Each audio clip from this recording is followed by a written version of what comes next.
this has just arrived, which is great because there's something in there I want to talk about. And I had to draw this crest on here to make the camera focus, otherwise, anyway. There's some stuff in here that I can't show, but if we open it up, I'll dig out the things that I want to talk about.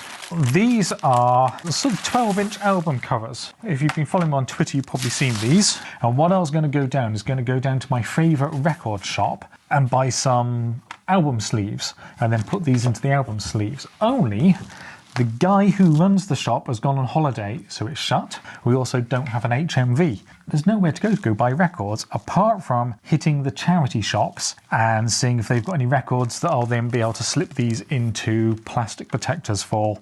When I decided I was going to make videos for each of my projects, I was expecting to go back and do the old ones, which I'm still going to do. Not that I'll be making new ones quite as quickly as I'm making videos. So I'm going to try to make this one very quick. But first I need to go find some second-hand records.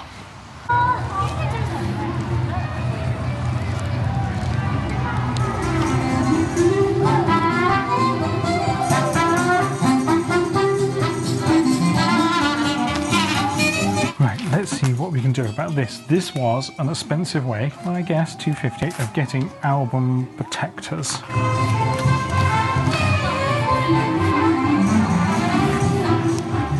You know what, I think these actually look really good. Now that I've put them into the album sleeve and they have this like solid weight behind them, they actually look like proper album covers. Which isn't that surprising considering the inspiration that they come from, which I'll get onto in a tick. But I kind of want to talk about how these are generated and how you can kind of decode them.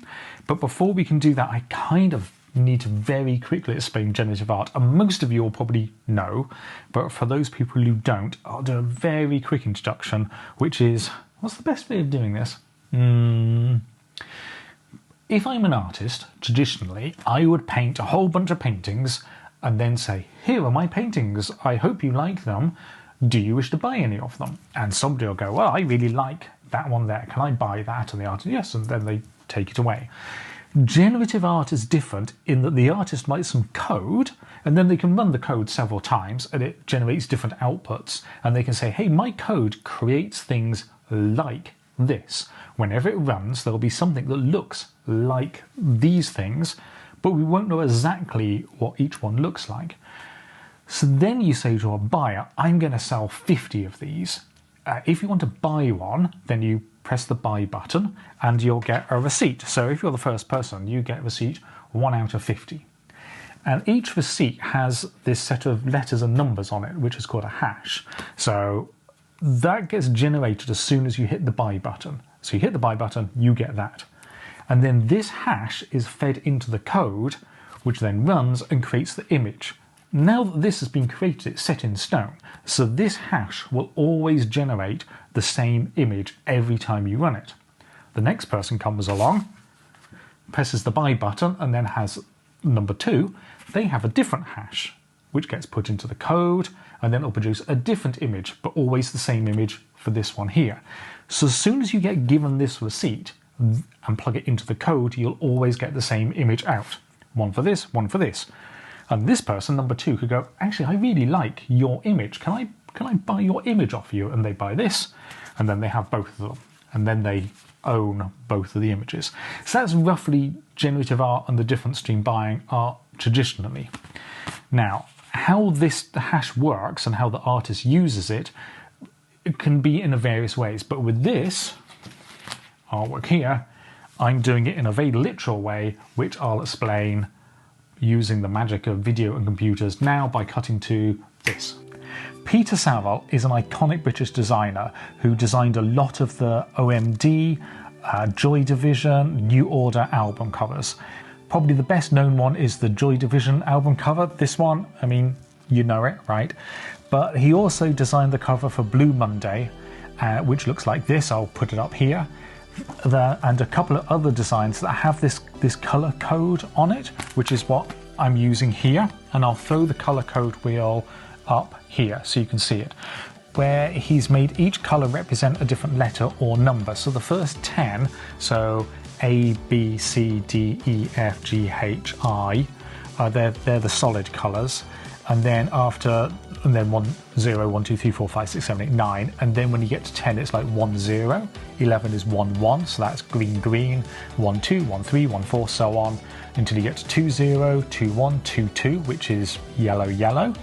And that's how he encodes the names and titles of things. So that's what I've done. You're reading from the top across here, so blue, yellow would be the letter Y, and then the circle would be the number 5. On this one, it's represented by reading down the stripe. 1, 2, 3. This one is read from the top here, and we go round, and then around, and then around.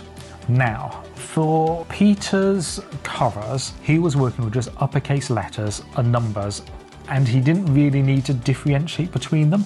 But in our codes, an uppercase letter and a lowercase letter mean different things. So if you just change just one of these from a lowercase to an uppercase and then put it back in the code, the output would be different. So I'm not going to go into all the details about decoding these, other than I needed to have a difference between numeric and alpha, so numeric's a circle on here, and lowercase have like a little corner cut out of them. So these two blues here, the one without the cutout is an uppercase E, and then the one with the cutout is a lowercase e. So that's how you can tell the difference there. These ones, if they tilt to the right, they're uppercase. If they tilt to the left, they're lowercase. And then if they've got this little black sort of crescent, then that means it's numeric. In the circles, I couldn't put any, unlike this one, the grid here, where I could use circles. The circles didn't really work for this one, so instead I used a different part of the coding ring where he's got these black circles. So I brought that element back in, so if it's got like a black circle hole punched into it, then that's a numeric version of it. And finally, this one here is the same but reading down. So this is a very literal interpretation of the hash that's used there. Most of the time you don't kind of get that, but I thought it would be fun to do a nice quick project where the actual hash code is visually represented in an encoded way, very directly into these album covers. And that's pretty much it for that. I said I was going to try to keep this video short. I do have a tendency to waffle, so hopefully that's giving you an insight into how this design works. I will leave it up to people to properly decode them if they want to, but I thought it was interesting. These aren't just like randomly placed. They are very literally based on the code that's used. And now I need to go upload the code to fxhash so I can release it.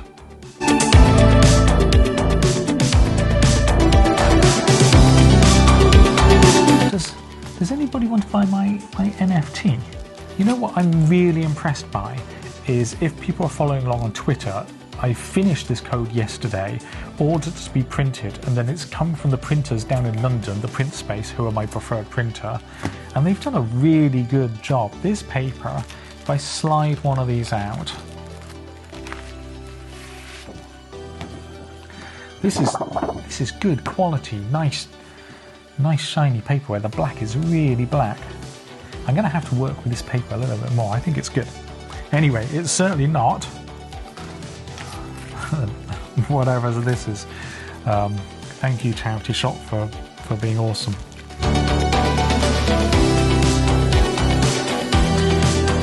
I'm really going to have to talk about this cube at some point, but I'm going to have to save that for a future video. But it's really good looking.